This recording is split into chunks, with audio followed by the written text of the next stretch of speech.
What's up, amigos? Welcome to my TED Talk. Let's just jump right into things. How many people here own a smartphone?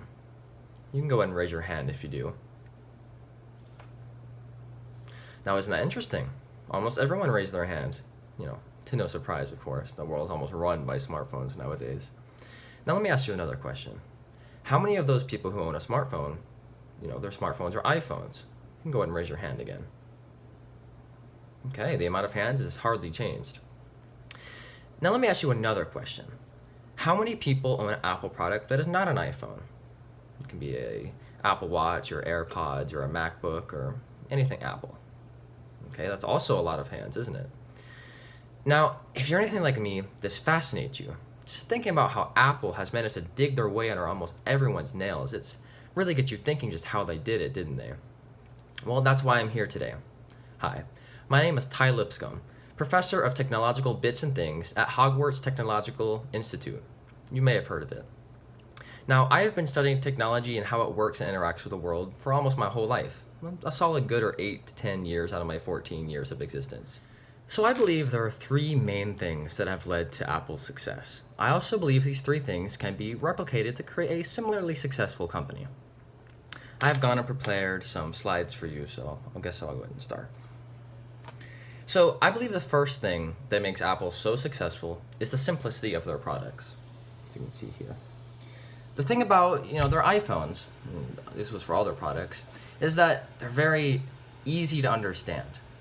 Anyone can pick it up and pretty much know how to use it. The iOS, which is the iPhone's operating system, is very sleek. It has rounded edges. It feels very fast.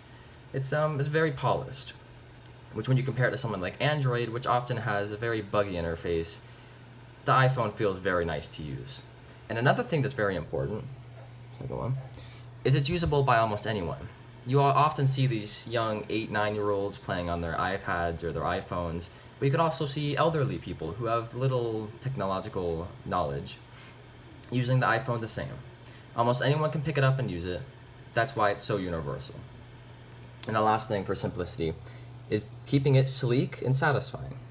iPhones are thin, they're powerful, but they're also light. They get the job done, but they look nice. Like I said, they have rounded edges. It looks very modern and very satisfying to look at. And whenever you use it, you just feel very good, like you're using a premium quality product. Now, the second reason I think Apple is so successful is the fact that they're innovative.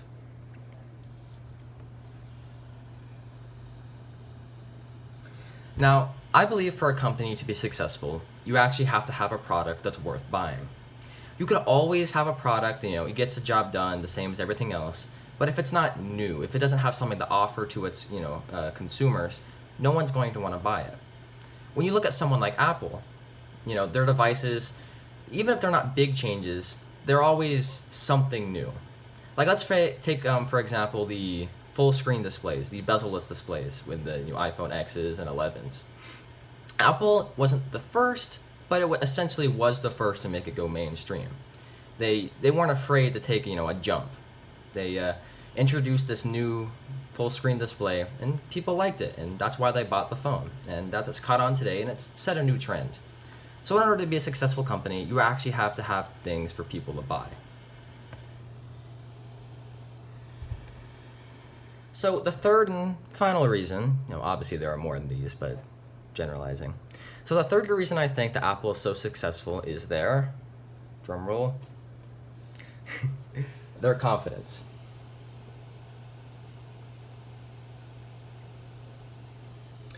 So Apple as a company is extremely confident. You can almost say cocky. When they advertise their products, you will often see them say things like it's innovative, it's revolutionary, it's new, never seen before.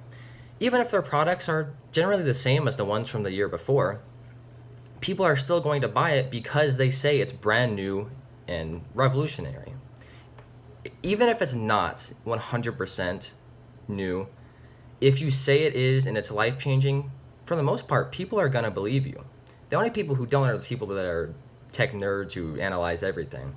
The general populace, if you say it's a new product that has tons to offer, they're going to believe you and buy it.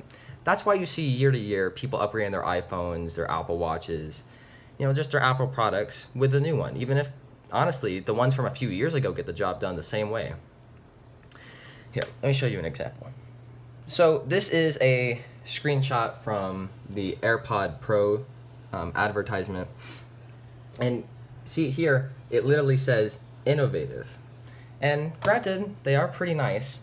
They're telling you straight up, right in the face, innovative, new, life-changing.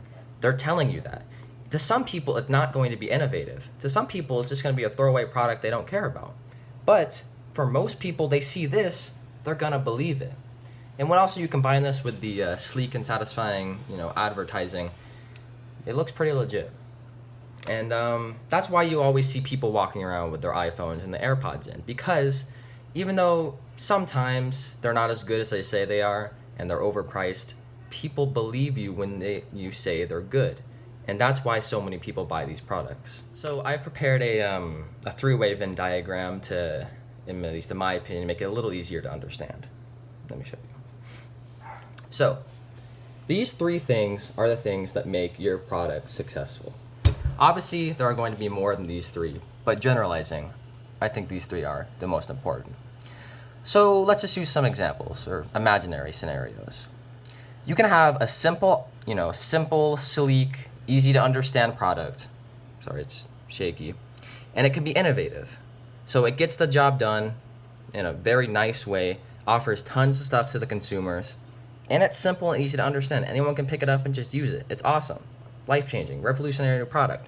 But they aren't confident with their advertising. So that would fall right here. So it doesn't have the confidence.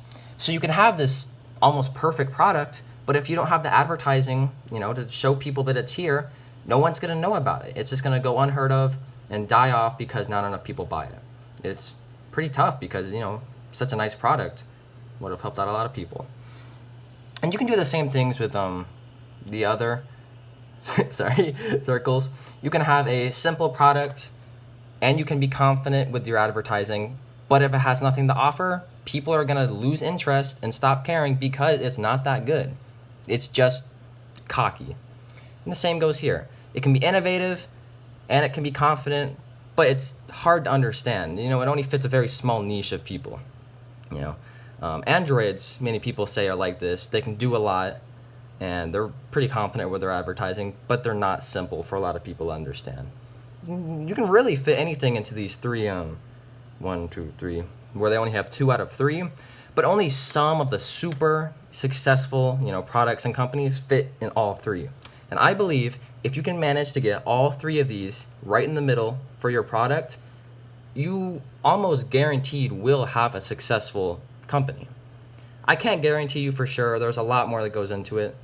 But these 3 right here, essentially, are what makes a good company. I hope you enjoyed my TED Talk, and I hope you can take what I've shown you today to maybe not better yourself, but better your companies in the future. A lot of companies make mistakes where they don't include some of the things here, and they die off, and no one really cares. But when you take a company like Apple, who's confident, innovative, and simple, they explode. Everyone buys them. They almost take over the world. I hope you can learn from this, and for any of you who decide to open a company in the future, use some of it for your advantage. Anyway, thank you for listening to my TED Talk. I have been Ty Lipscomb, signing off.